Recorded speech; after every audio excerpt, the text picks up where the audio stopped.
पार्वती घाटी में जाने के लिए केवल एक ही सड़क है। ये एक पतली सी पगडंडी है, कहीं कहीं पक्की, कहीं कहीं मिट्टी की धुली हुई, जिस पर खटारा बसें मरोड़ती मुड़ती और चीखती हुई इंचों के फासले से गुजरती है। कई जगहों पर वाहन पहाड़ की चट्टानों के नीचे से गुजरते हैं, जो पहाड़ की साइड में विस्फोट करके बनाई गई है। सड़क के एक तरफ चट्टानें ऊपर उठती हैं, जो बादलों को छूती हुई प्रतीत होती हैं, और दूसरी तरफ यह सैकड़ों फीट नीचे दूधिया नीले पार्वती नदी के पानी में गिरती है। इसी सड़क के अंत में एक पगडंडी की शुरुआत में जस्टिन ने अपनी अंतिम यात्रा शुरू की। कलगा के पहाड़ी गांव तक उसकी रॉयल एनफील्ड मोटरसाइकिल उसे ले जा सकती थी। अब उसे घाटी के ऊपरी हिस्सों तक पहुंचने के लिए पैदल चलना था। पहाड़ों में जाने का रास्ता उसके सामने स्पष्ट था। उस देवतुल्य नदी का पीछा करना जो उसके कानों में गरजती और गूंजती थी। एक गर्म अगस्त के दिन, जब नीला आसमान और सूरज घाटी को भिगोने वाली बारिश 2016 की गर्मियों में जंगलों को ढकने वाले कोहरे से राहत दे रहे थे, जस्टिन एक ट्रेल हेड की ओर बढ़ा। वह कलगा के बीच एक मिट्टी के रास्ते पर चल रहा था। 2 मंजिला लकड़ी के गेस्ट हाउस और सेब के बागों के बीच गांव के किनारे की ओर कुत्ते भौंक रहे थे। पुरुष और महिलाएं फलों की फसल की तैयारी में अपने पेड़ों की देखभाल कर रहे थे, और रंग बिरंगे प्रार्थना के झंडे नम हवा में फड़फड़ा रहे थे। जस्टिन के साथ आंद्रे गापोन भी चल रहा था, एक रूसी व्यक्ति जिसने घाटी में 3 महीने की छुट्टी बिताई थी। दोनों की मुलाकात कुछ हफ्ते पहले हुई थी, और गापोन उस 35 वर्षीय अमेरिकी से मंत्रमुग्ध हो गया था जिसने खुलासा किया था कि वह एक पहाड़ी गुफा में नेग्लिजिबल रिसोर्सेज के साथ रह रहा था। अब जस्टिन 4 से 5 दिन की यात्रा पर मंतलाई झील की ओर जा रहा था, जो घाटी के सबसे ऊपरी हिस्से पर स्थित पुलों का एक समूह है और पार्वती नदी का ठंडा स्रोत है। कुछ लोगों के लिए यह झील हिमालय ट्रैक के एक चरण के रूप में टेंट लगाने की जगह है। दूसरों के लिए यह एक डेस्टिनेशन है, शिव से जुड़ा एक पवित्र स्थल।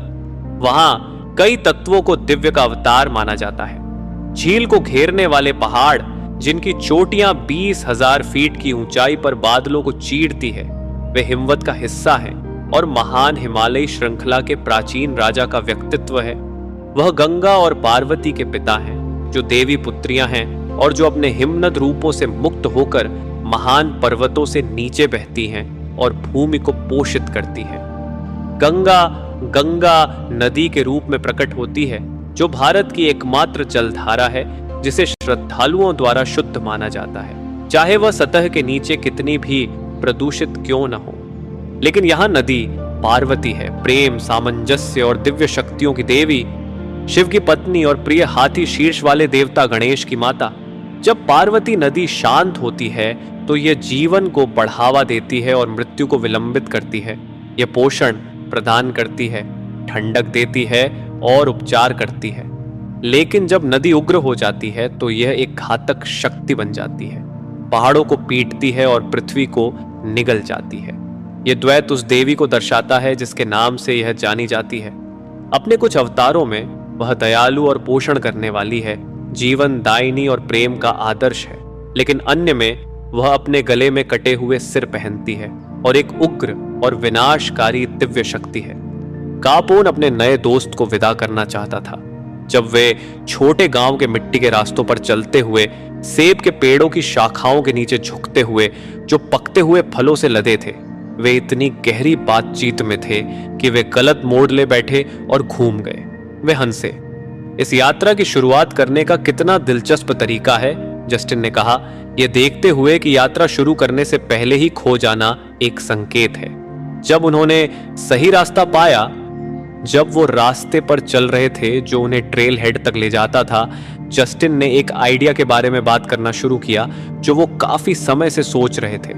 उन्होंने सोचा था कि एक सेंट्रलाइज्ड ऑनलाइन मेमोरियल बनाएं उन एडवेंचरर्स के लिए जो अब इस दुनिया में नहीं है, जहां उनके डिजिटल ट्रेल्स उनकी जिंदगी की यूलॉजीज के रूप में काम कर सकें। गापोन को कुछ ठीक नहीं लग रहा था। उसे महसूस हुआ कि जस्टिन आने वाले सफर को लेकर चिंतित है। उसने जस्टिन को मैंटलई लेक तक साथ चलने का प्रस्ताव दिया। रूसी आदमी उस रास्ते से परिचित था क्योंकि वो हाल ही में एक गाइडेड ट्रैक से लौटा था जो उस झील और एक ऊंचे पहाड़ी दर्रे से होकर एक पड़ोसी घाटी में जाता था। वो ट्रैक चुनौतीपूर्ण लेकिन गहरा था और वो इसे फिर से करने के लिए तैयार था, खासकर जस्टिन जैसे किसी के साथ। लेकिन जस्टिन ने विनम्रता से उसका प्रस्ताव ठुकरा दिया, जिससे गप्पोन निराश हो गया।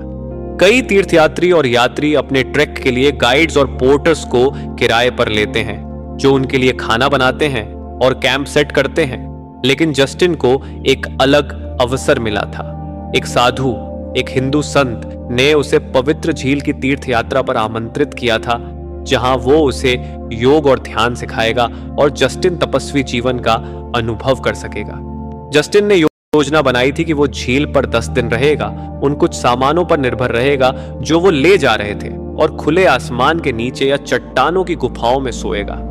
उसने गैपोन को बताया कि यह यात्रा वो साधु के साथ अकेले करना चाहता है। उसने अपने मन में इस यात्रा की एक छवि बना ली थी। 3 दिन पहले उसने अपने ब्लॉग और सोशल मीडिया अकाउंट्स पर इस योजना के बारे में पोस्ट किया था।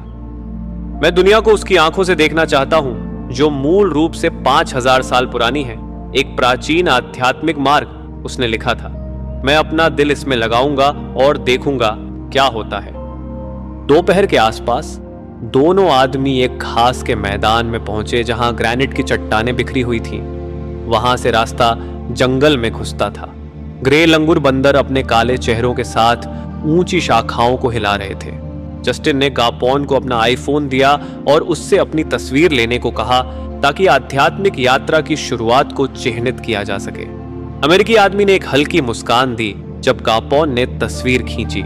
जस्टिन ने पिछले 3 हफ्ते एक हिमालयी गुफा में अकेले बिताकर अपनी टफनेस और डिटर्मिनेशन दिखाई थी, जिसमें उसके पास सिर्फ एक स्लीपिंग बैग और एक मचेटी था।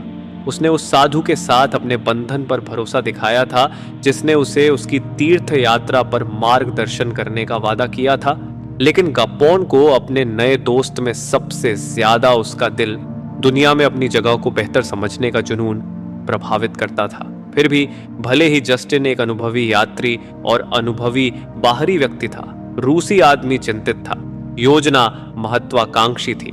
मंटले लेक लगभग 13,500 फीट की ऊंचाई पर एक चौड़े खुले काठी में स्थित थी, जहां न तो पेड़ थे न ही आग जलाने के लिए लकड़ी जो हवा और शून्य से नीचे के तापमान से बचा सके। जस्टिन अपने छोटे भूरे डे पैक में न तो स्टोव ले जा रहा था और न ही कुकिंग फ्यूल, इसलिए गापोन ने उसे एक विदाई उपहार दिया जो किसी ऐसे व्यक्ति के लिए उपयुक्त था जो प्रैक्टिकलिटी और मिनिमलिज्म को महत्व देता था। एक वाटर रेजिस्टेंट लाल ब्यूटेन लाइटर। गापोन ने इसका उपयोग अपनी खुद की पहाड़ी गुफा में सोते समय मोमबत्तियां जलाने और अपने खुद के ट्रैक पर कुक स्टोव जलाने के लिए किया था। जस्टिन ने इसे अपने डे पैक में रख लिया। दोनों आदमी गले मिले और जस्टिन ने रास्ते पर चलना शुरू किया और जल्दी ही जंगल में गायब हो गया। पर्वती नदी नीचे गरज रही थी।